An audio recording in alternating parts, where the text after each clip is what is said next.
Donald Trump does a lot of things he's not ordinarily supposed to do. Get back! Get back! The U.S. president has called up members of the California National Guard. We are getting news from multiple U.S. agencies that about 700 U.S. Marines have been mobilized. And by that I mean the law, by default, and this has been true for 150 years, it simply doesn't allow for it. Trump cannot deploy the military to put down civil unrest unless what's happening in California, for example, isn't just protest, but rebellion, maybe even insurrection. Will you invoke the Insurrection Act to deal with the situation in California? If there's an insurrection, I would certainly invoke it. We'll see. And it's not just California. Trump's read of the entire country right now is that it is besieged by a staggering range of national emergencies: a border emergency, a drug emergency, an energy emergency, a trade emergency, and that the U.S. is under constant threat of war and invasion. As Commander-in-Chief, I have no higher responsibility than to defend our country from threats and invasions, and that is exactly what I am going to do. Now look, admittedly, some of this is just for dramatic effect, like that time in April when Trump fought back against the Obama-Biden war on showers. But some of it is actual legal justification, like when Trump deported alleged gang members to El Salvador without the usual due process by accusing them of being terrorists carrying out a literal invasion of the United States. They emptied jails out. Other nations emptied their jails into the United States. That's an invasion. It begs the question whether Trump is presiding over a kind of permanent emergency government, bypassing Congress and ruling by executive order with largely undefined, meaning near limitless, power. Let's start in LA.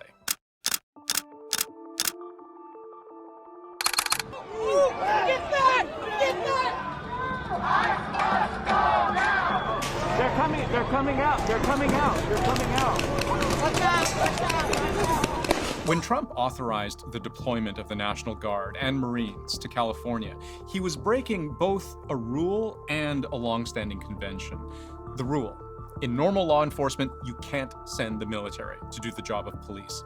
The convention: you certainly can't do it when state officials didn't ask you to. But you can break both in a very exceptional circumstance. I was there when 1,000 protesters were surrounding the federal building, breaching that federal building, putting our officer at risk, putting the illegal aliens we arrested and were in custody at risk. It was out of control. There is ongoing dispute as to what extent protests were in or out of local control.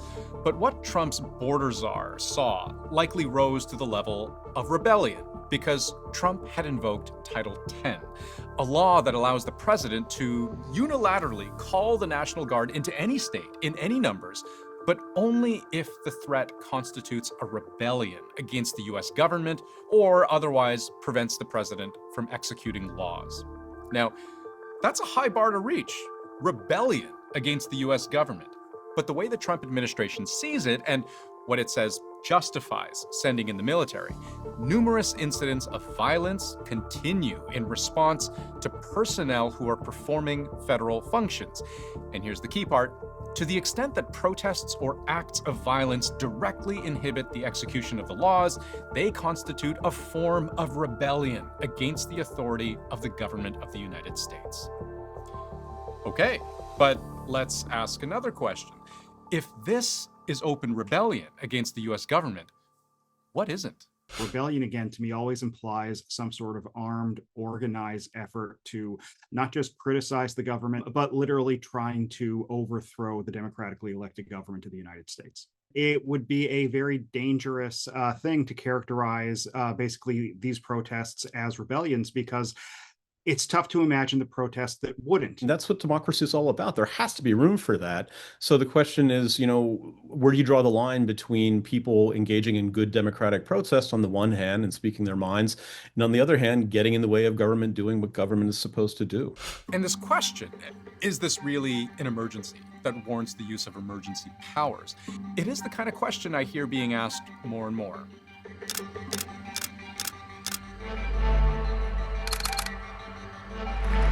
First, I will declare a national emergency at our southern border.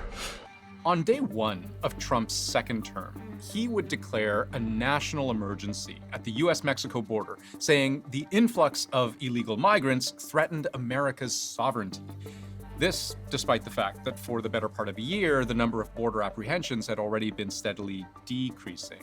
But this allowed Trump to substantially increase manpower and resources deployed there. I will also declare a national energy emergency. That same day, another executive order declaring a national energy emergency, allowing him to fast-track oil and mineral production. He blamed Biden for a deteriorating situation that required immediate remedy, and which a lawsuit accuses Trump of doing so he can bypass environmental protection laws.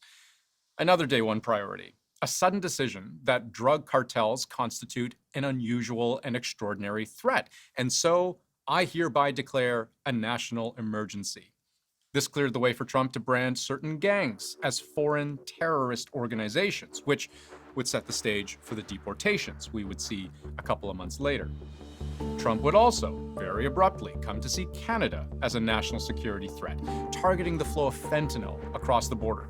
He invoked the National Emergencies Act to justify punitive tariffs, despite the truth of the matter, which was that Canada is estimated by US officials themselves to be responsible for only a tiny fraction of all incoming fentanyl, less than 1%. And all those Liberation Day reciprocal tariffs imposed on account of trade deficits the US has with many countries around the world. Once again, this familiar language, an unusual and extraordinary threat, and I hereby declare a national emergency. It didn't seem to be an important factor in Trump's declaration that the US has had trade deficits with many countries for decades. That's what happens when your citizens have more purchasing power than just about everybody else. But suddenly calling it an emergency is the legal basis for being able to impose, without any congressional involvement at all, sweeping tariffs on nearly every single country on planet Earth. So tariffs are supposed to be the domain of Congress. They're not supposed to belong to the White House and the president. The only way the president is allowed to take control of tariffs are through these emergency measures that were granted to him by Congress. The fact of the matter is, over the years, Congress has passed all sorts of laws authorizing all sorts of actions in response to all sorts of emergencies, give or take. So a creative and determined president can find some statutory warrant for doing just about whatever he wants to do. And I should point out, I've only mentioned so far a very small number of all the times Trump has invoked emergency powers as a means of getting things done with as little discussion and oversight as possible. Journalists at the Associated Press have tracked how often past presidents have cited the National Emergencies Act and the International Emergency Economic Powers Act over the course of their terms. Here's George W. Bush's first term.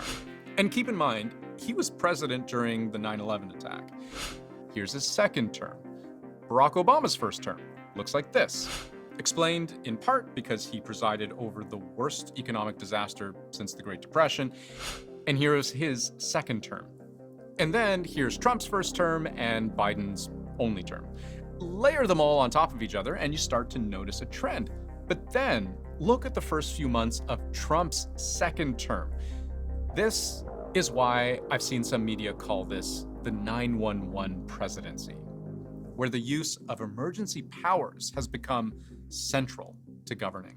What we're seeing with Trump and this continual declaration of emergency after emergency is just an ongoing increase of presidential power with very little interest from other branches in checking that power. This is of a piece with what many folks see as a slide in America's democratic standings.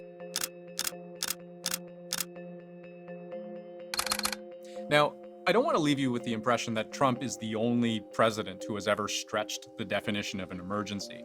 You may remember, for example, when Joe Biden tried to cancel more than $400 billion worth of federal student debt using the COVID national emergency that was already in place as justification. The US Supreme Court would later decide, you can't do that.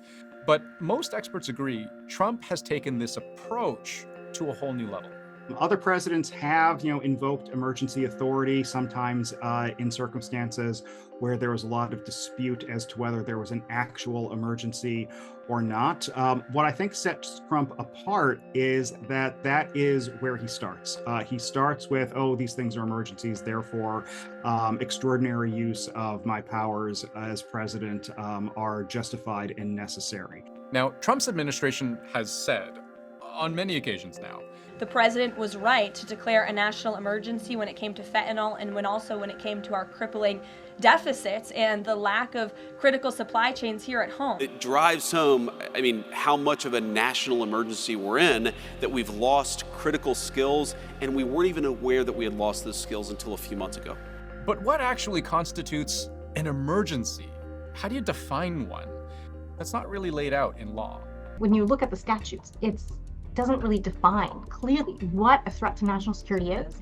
And so the president has all the power to decide what exactly that means. I think when these laws were being written, Congress was expecting that future presidents would use these powers carefully and solemnly. If Spain decides to invade Florida, we want the president to be able to react quickly, and we don't want to tie his hands with lots of procedures and process and that sort of thing. So here's the bottom line. There is no shortage of opinionated people out there who believe this is part of a rapid descent into authoritarianism, the erosion of American democracy, a sign of dark times ahead. Or, for Trump's most vocal supporters, this is simply a man who has identified a series of problems and is getting things done.